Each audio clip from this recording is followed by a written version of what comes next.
Et c'est dans Proverbes au chapitre 3, à partir du verset 5 à 10. Confie-toi en l'Éternel de tout ton cœur et ne t'appuie pas sur ta sagesse. Reconnais-le dans toutes ses voies et il aplanira tes sentiers. Ne sois point sage à tes propres yeux. Crains l'Éternel et détourne-toi du mal, car ce sera la santé pour tes muscles et un rafraîchissement pour tes os. Honore l'Éternel avec tes biens et avec les prémices de tout ton revenu. Alors tes greniers seront remplis d'abondance et tes cuves regorgeront de mots. Amen. Que Dieu bénisse la lecture de sa parole. Veuillez vous asseoir. Le titre, c'est « Comment faire confiance au Seigneur ». Comment faire confiance au Seigneur. Avant d'abonder, je vais vous raconter une histoire, une petite histoire. Je ne sais pas si M. Bansi était là quand le Nigérien nous l'a raconté. Il y a un couple qui est sorti, qui voyageait et qui devait traverser une forêt. Et puis au beau milieu de la forêt, il y a des coupeurs de route qui ont arrêté le couple. Non seulement pour les déposséder de ce qu'ils avaient, mais certainement aussi pour, en tout cas, les brimer, sinon les tuer. Alors l'homme s'est mis à trembler. Alors la femme était derrière, l'homme s'est mis à trembler de tout son corps. Et la femme ne tremblait pas, la femme réfléchissait. Et à un moment donné, elle a trouvé la solution. Elle dit à son mari, tremble, tremble. C'est comme ça que ton wak là te fait. Tremble, tremble. Parce qu'il y a 2 ans, tu as tremblé et tu as tué 4 personnes. Il y a un an de cela, tu as tremblé, tu as tué 6 personnes. Alors tremble. Alors, quand les coupeurs de route ont vu ça, ils ont cru qu'effectivement c'était son gris-gris, quoi. Ils ont pris la fuite. Et puis l'homme qui revient à sa femme qui dit, chérie, comment tu as connu mon secret?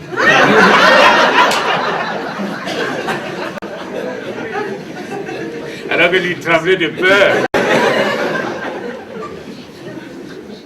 Comme quoi les femmes sont plus ingénieuses que nous. Elles peuvent trouver des solutions idoines. Comment faire confiance au Seigneur? La confiance est un élément indispensable dans la vie et surtout dans les relations humaines. Sans confiance, eh bien, il n'y a pas de réalisation puisque on ne peut rien faire ensemble. On entend souvent dire « fais-moi confiance ». Si les hommes peuvent le dire et le demander de leurs semblables, à combien plus forte raison Dieu doit-il l'exiger de ses enfants et surtout dans ses relations avec ses enfants. Mais comment lui faire confiance? En un mot, comment avoir foi en lui? La confiance est une marque d'amour. Faire confiance, c'est aimer et vice-versa. Mais puisque nous parlons de foi, soulignons qu'il y a 3 dimensions de la foi. Je parle de 3 dimensions de la foi qui nous sont dépeintes par 3 mots pas italiens, latins. Il y a ce qu'on appelle la foi assensus, qui est l'assentiment. Dans Matthieu chapitre 9, verset 22, nous trouvons ce genre de foi. C'est l'engagement du chrétien qui croit et qui fait croître sa foi. Il y a un effort personnel, il y a une recherche personnelle. C'est quelqu'un qui peut, qui lit, qui cherche et qui veut que sa foi grandisse. C'est pourquoi il peut parler de sa foi. Le chrétien, des fois nous parlons de ma foi. Ma foi est grande ou ma foi est petite. Ma foi est souffrante. Ma foi est chancelante. parce que c'est, disons, c'est une recherche personnelle, c'est un effort personnel. Soit par la lecture de la parole de Dieu, soit par la prière, ou bien les livres que nous lisons, les cassettes que nous écoutons, histoire de faire grandir notre foi. Romains 1:8 parle de cette dimension de la foi. La deuxième dimension, c'est ce qu'on a appelé le fidelitas. Fidelitas. Hébreux 11:24, c'est la foi à l'œuvre. C'est la foi qui s'exprime en dehors. C'est la foi qui passe à l'œuvre. C'est la foi qui non seulement a été vécue dans le privé, mais s'exprime dans le public pour que les gens puissent voir. C'est l'engagement responsable du chrétien, aussi bien en public qu'en privé. Jacques 1, 18 à 20.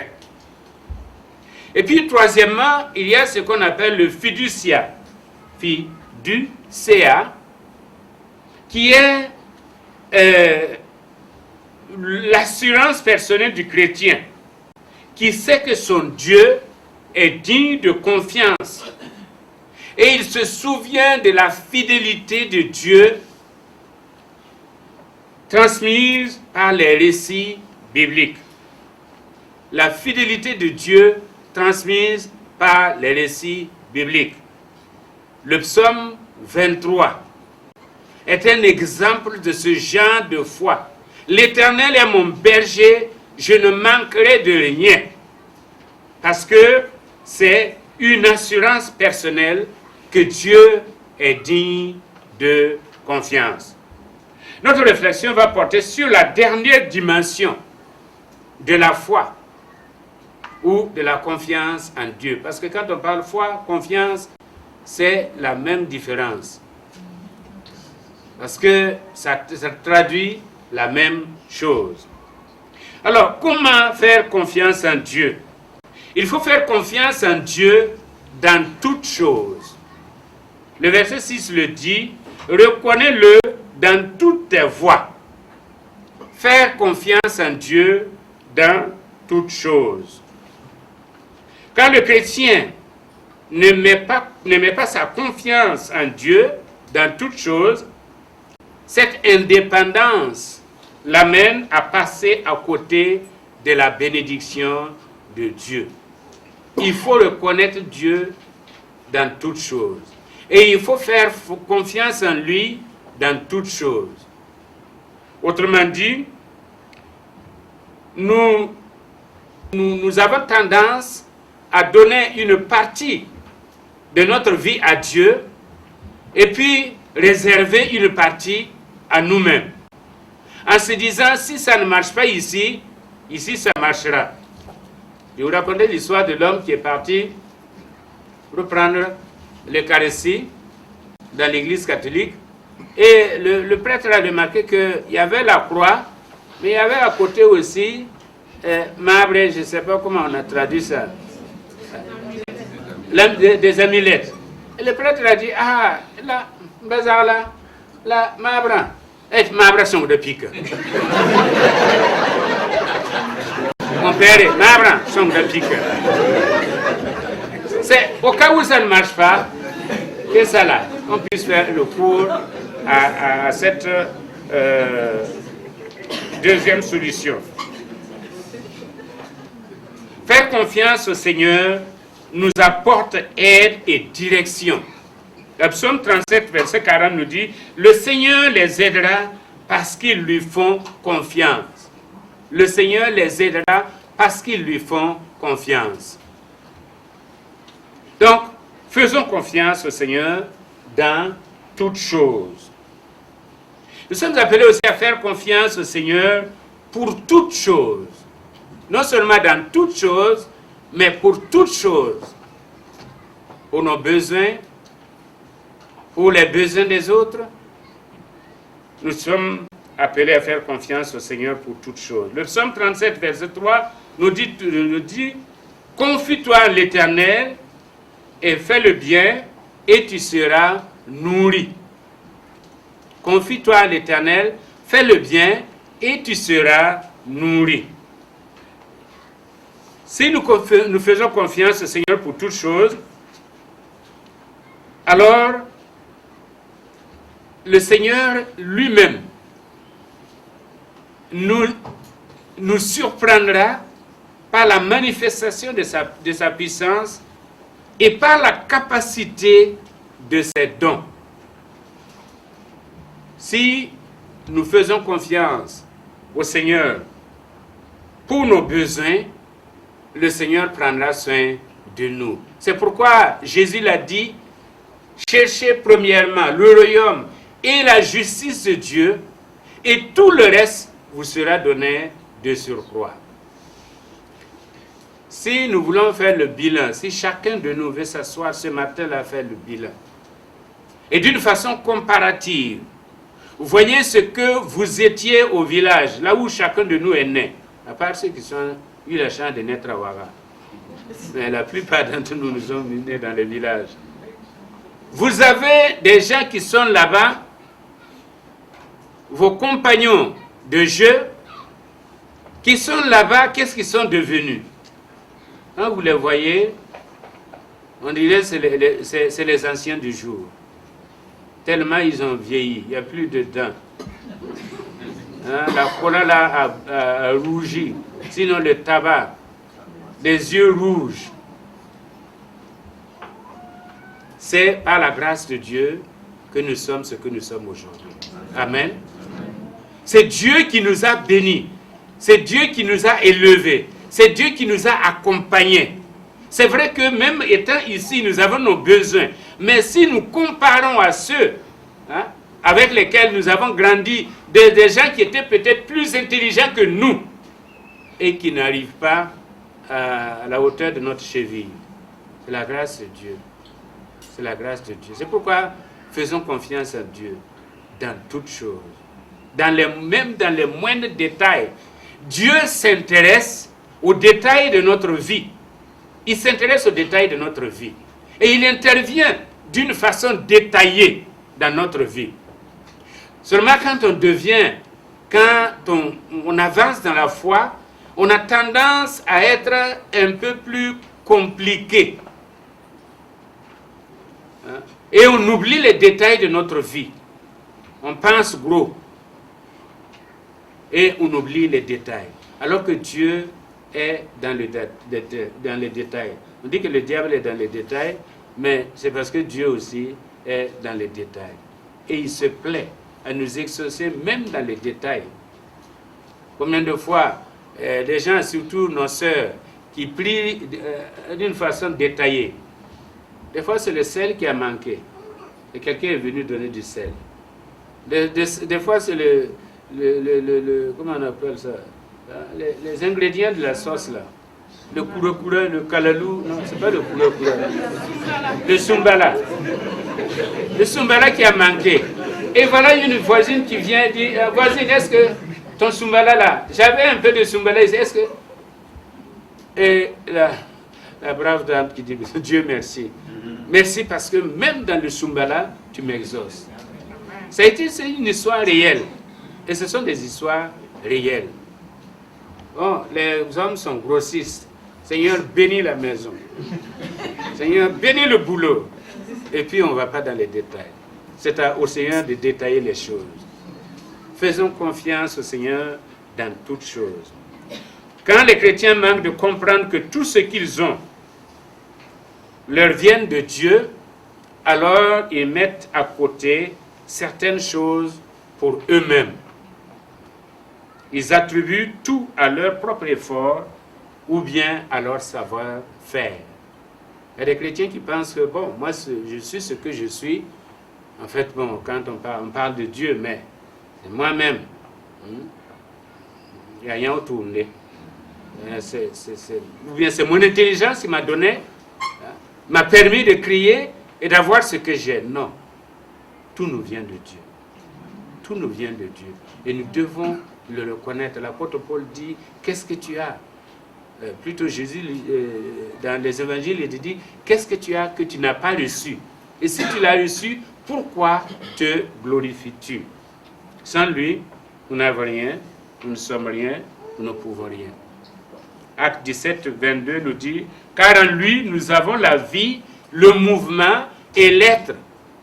En lui, nous avons le mouvement, nous avons la vie, le mouvement et l'être. Nous avons tout en lui.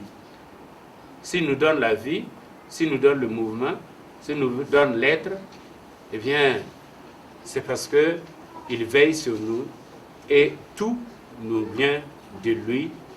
Autrement dit, nous ne pouvons absolument rien avoir de nous-mêmes. Dieu pourvoit aux besoins de celui qui croit. Troisièmement, faire confiance au Seigneur avec toutes choses. Faire confiance au Seigneur avec toutes choses. Matthieu 6, 21 nous dit, là où est ton trésor, là sera ton cœur.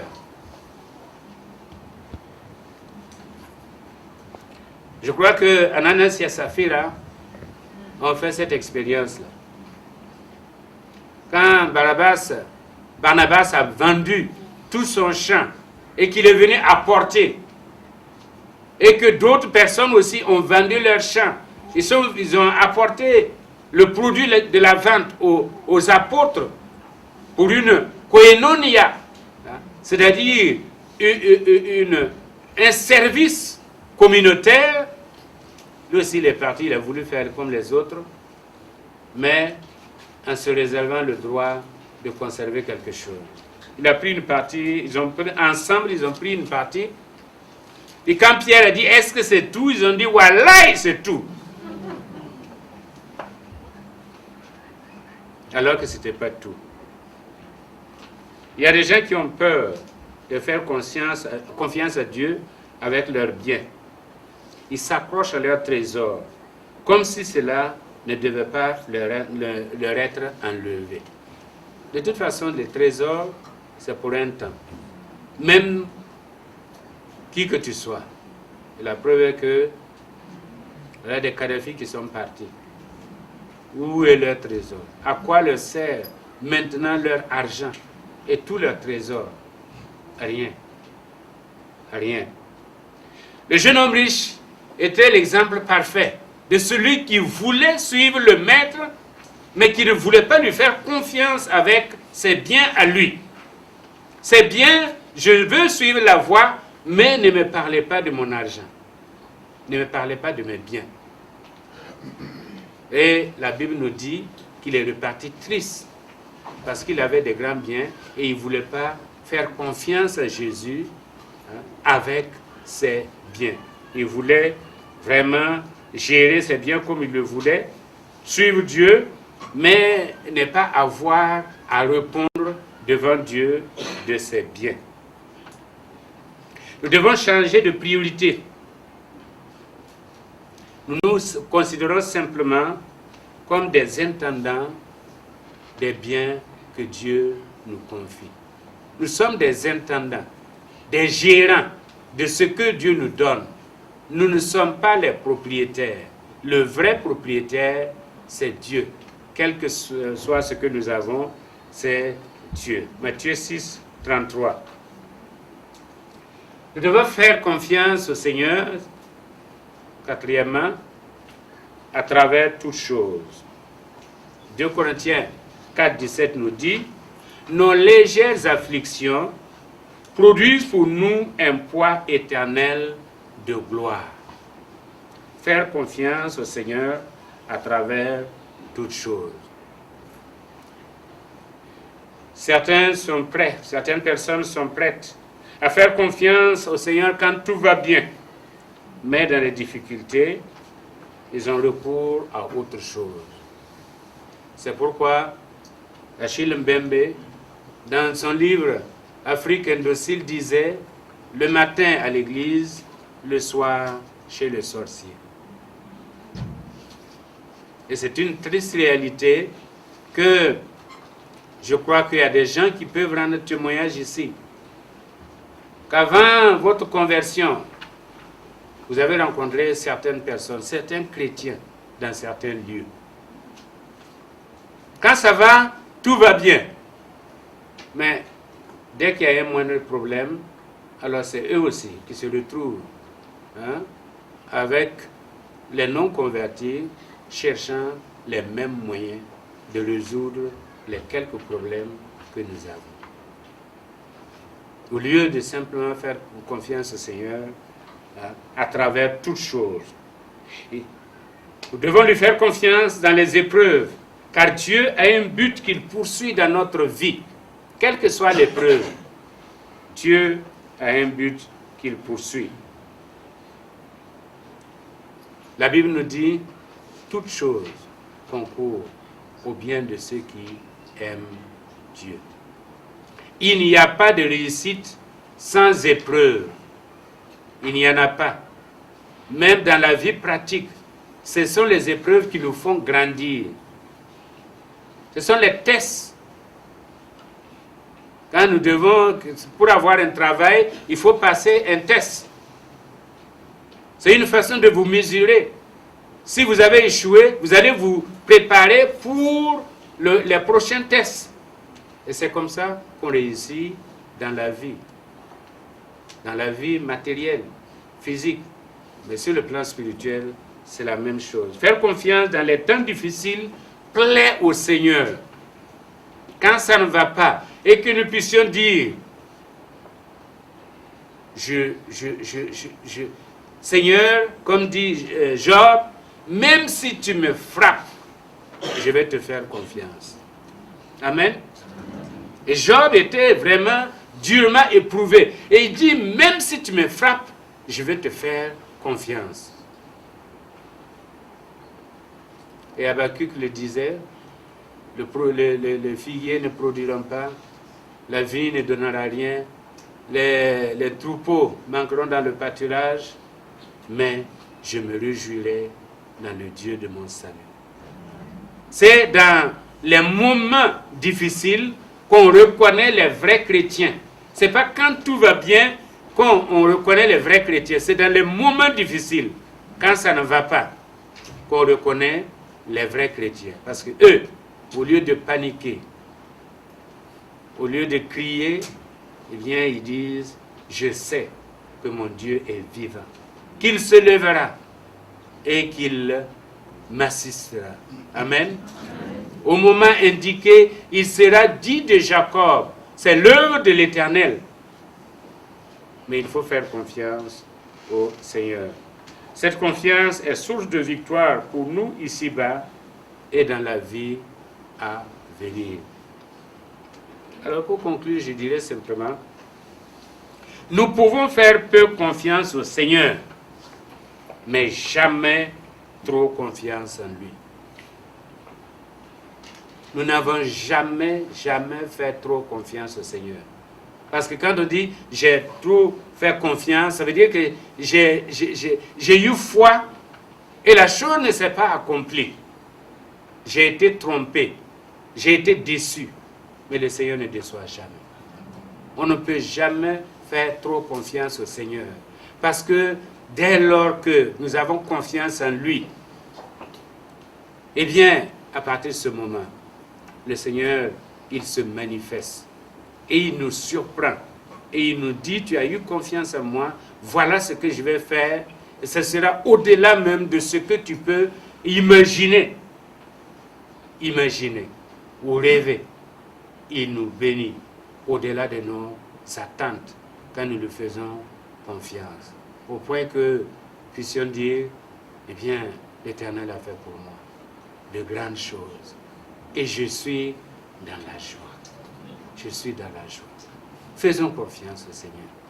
Dans cette année nouvelle, faisons confiance au Seigneur pour nos projets. Faisons confiance au Seigneur pour notre croissance spirituelle. Faisons confiance au Seigneur pour nos familles. Faisons confiance au Seigneur. Ce n'est pas toujours facile. Ne regardons pas aux événements extérieurs. La Bible nous dit que si nous regardons aux manifestations extérieures, eh bien, nous n'allons pas semer la semence de la foi. Mais si nous faisons simplement, nous regardons au Seigneur, nous faisons confiance, il agira. Amen. Il agira. et il va glorifier son Seigneur. J'aime mieux avoir Christ que l'or fabuleux. J'aime mieux avoir Christ qu'un palais somptueux. J'aime mieux avoir Christ que la renommée. J'aime mieux qu'il me guide par sa main percée que d'être un grand roi vêtu de fêlin, mais le cœur désert sans lui. J'aime mieux avoir Christ que les plus grands biens que le monde offre aujourd'hui.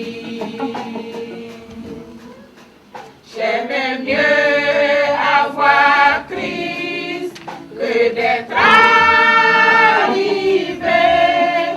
au sommet de la gloire, de la célébrité. J'aime mieux avoir Christ que la le plus grand. J'aime mieux qu'il dispose de tous mes talents que d'être un grand roi vêtu de fêlin, mais le cœur désert sans lui.